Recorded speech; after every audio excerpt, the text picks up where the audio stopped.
Hi, this is Sam from Sound of Joy Music Services, and we're continuing with our gospel music lessons for church musicians. Can't nobody do me like Jesus in the key of G. Now, you should have already downloaded the sheet music lesson. It's in the key of G, and we're going to do this in two stages. We're going to give you the very basic chords that will follow the melody, of course, knowing that most churches don't sing melody written in the hymnal. But we're going to give you the chords that will follow the melody that's on the sheet music you have, because we've asked you to play those chords, play the notes rather, just as a lesson. And then we're going to give you some chords to take it to the level of what your normal church would be doing it. Now, we've made a soundtrack to practice with, but sometimes on most of our lessons, you see I'll be playing melody, but when you're doing congregational singing, you're pretty much leaving the melody up to the singers, be it congregation or praise team. So we're in the key of G. Now I'm using a studio piano sound only because I want that bass at the bottom. You can use a regular piano sound, or if you're on an organ, a regular organ sound to give you that bottom of the bass. Of course, when doing a congregational song, the bass part is very important, and we're going to cover that also. Very quickly, we got our melody.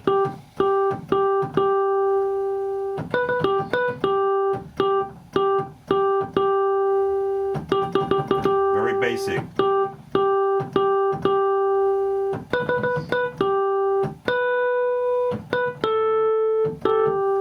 Now that's all that's on the sheet music that you already downloaded from the website. We've asked you to look at the chord pages in our reference chart, and we've pointed you to which particular chords you wanted you to look at. First of all, in G, the major chords. In G, the G minor 6 chord, very important in this song. The C chords, the D7 chords, the E7th chord, the A chord, the A minor chord, the A7th chord. Different inversions. There's a reason why I pointed you to those chords, because I wanted you to, once you've learned the melody with your left hand, see which chords are appropriate. Very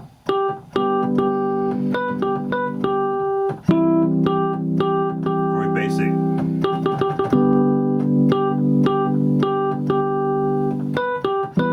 Here's our E minor, our A7th, our D7th, and back to our G chord. Now you may say, well, those chords aren't appropriate for how I want to learn it for playing for my church. They are from a learning standpoint. You need to know that those chords are there before you add in the next set of chords, which we're going to cover. All right, let's run the track. There we go. Gotta find my trusty mouse. We're going to run the track, and I'm going to show you how those chords can be used, first of all, in a very generic track. Here we go. 2, 3, and very basic.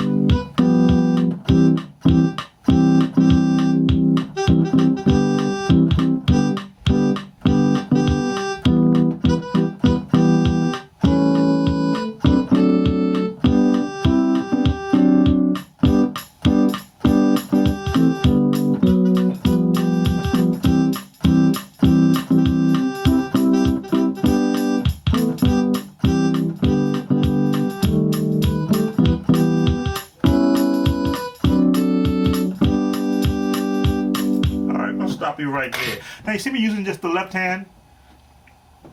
Just all of this is just to practice. A lot of musicians have asked me, how do I train my left hand to be able to play with my right hand? And that is, you practice a melody, or you play against a melody, and just use your left hand. G, C, E, D, D7th, E minor, A7th, inversion, back to a D7th, and inversions of the G. Now that track is a little fast. I'm going to slow it down. I've got it at 100. I'm going to take it down to 85 to get you practice understanding the movement of the left hand. Now I've been doing left left-hand practice for the better part of 30 years, so I'm accustomed to where it's going to go.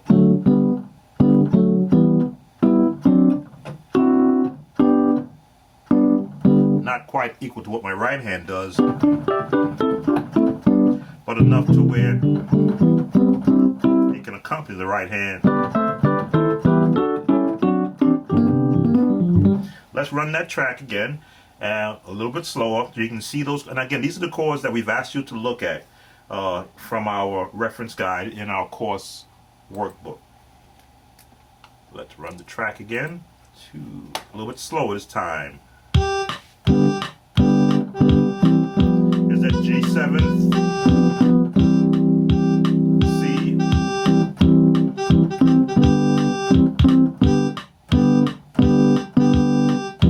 E minor, A7, D7,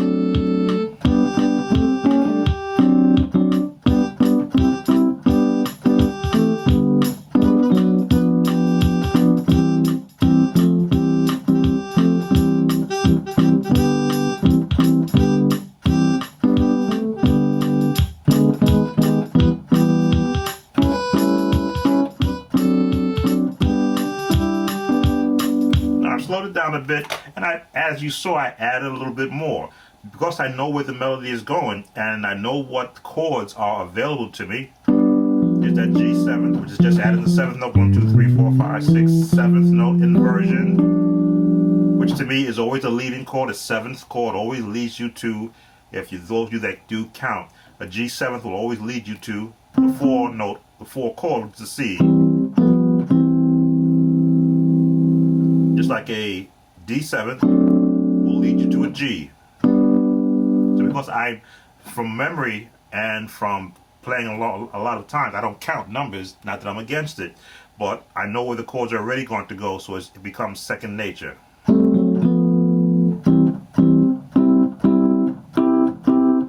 Again, left hand. Now I try to do this change because I do it generally with both hands, but in thinking about it, that change to take me to the E minor, to the A7, but I'm jumping ahead of myself. All right, now we've got those practicing chords you do with your left hand. With the right hand,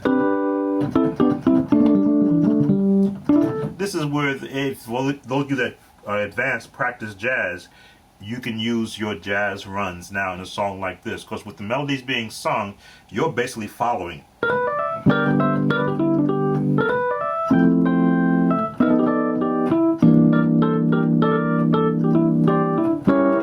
Now you see the left hand chords just changed because I've changed what's happening on the right hand. If I kept it basic,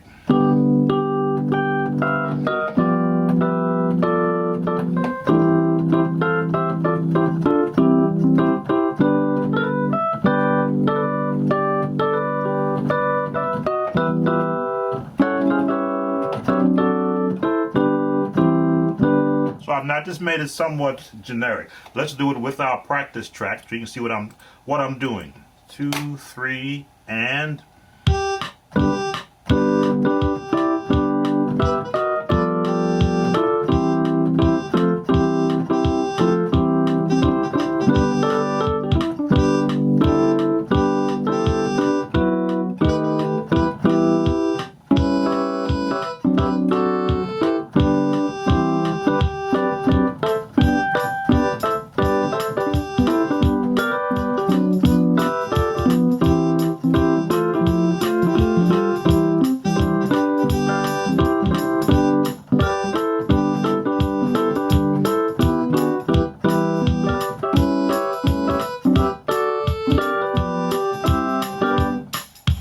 now that you saw me, same chords, but now I began to add a little bit of a rhythm, a little bit of a pattern, a little bit of a bounce. Playing off again.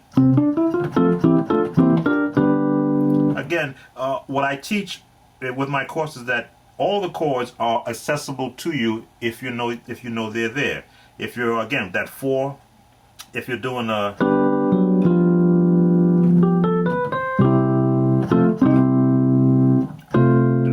that F? For those that used to know that run, it's available to you. When you go to the key of C, whatever chords are available to you in C, and go back to the G.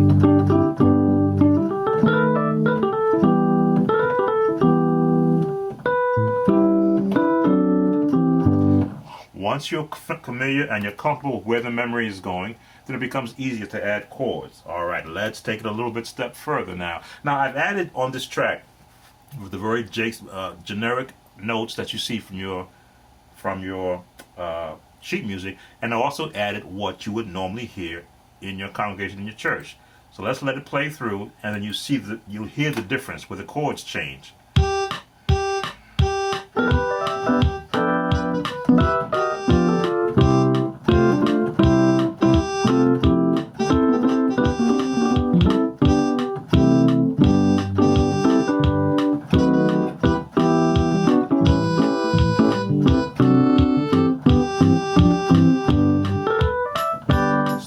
In the melody.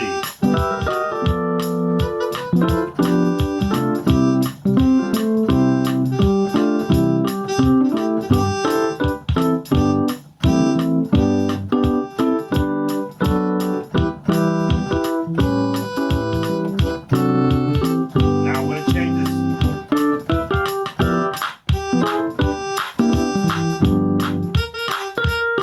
Now you change.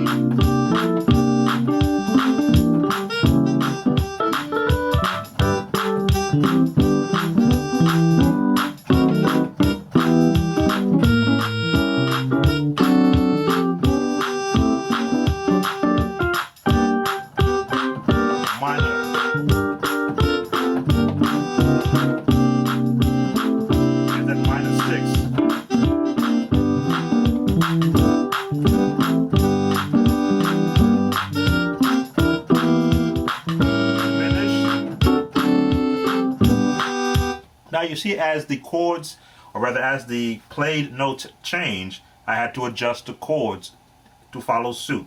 You don't want to be playing a major against a minor. Now some guys will do that.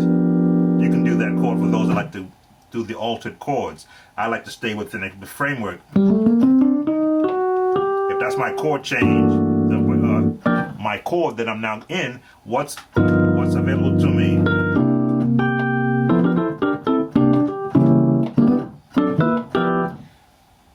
That's the advanced section, which we're going to cover. So now you see where, if it's all major, and you know that from the melody. Now you can stay major here, or you can throw in that minor, G minor 6. Go for okay, or a C7. I like the G minor 6 because again it opens up more chords to me. For those who like the preacher chord, that's what that is. That's all it is. Preacher chords, right? Here it is. Diminished. It's all relative. Now, as the melody is going, you're just following along. This is that, now, remember that we did the A7th? Because we're following the chord. See, the A7th is still there, but we're getting rid of the A, and we're following the note. Back to the G7th, and this time you can throw a straight A7th in there, inverted. Now what is this chord? If you were to look at it, well, we've just omitted the B flat from here because it's at the top. And we omitted the G here because it's down here.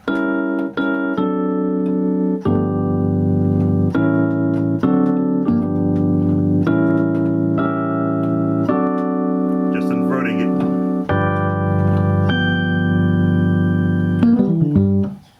Now, let's take it for the advanced musicians a little bit. You see we posted some of the chords there. Again, they're in our workbook. None of these chords you see me doing here haven't been provided for you in the workbook. I'm just showing you the different approach or technique you can use to playing these chords.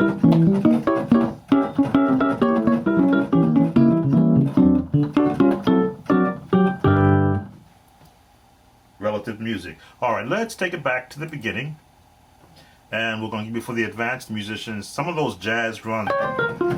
You see me doing it. Now I have my own for those runs, my own pet runs.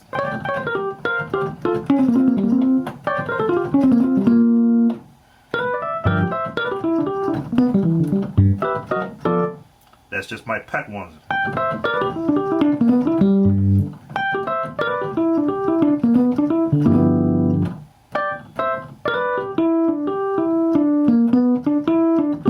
Now I'll do different variations of it when I'm playing.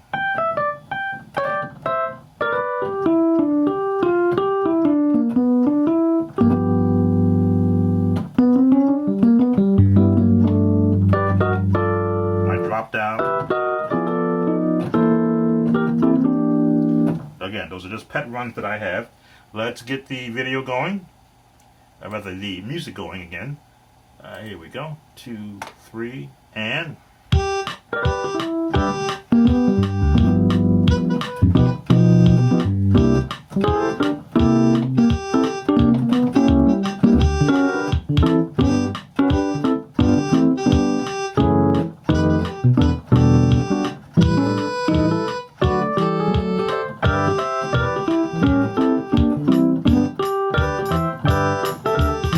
bass.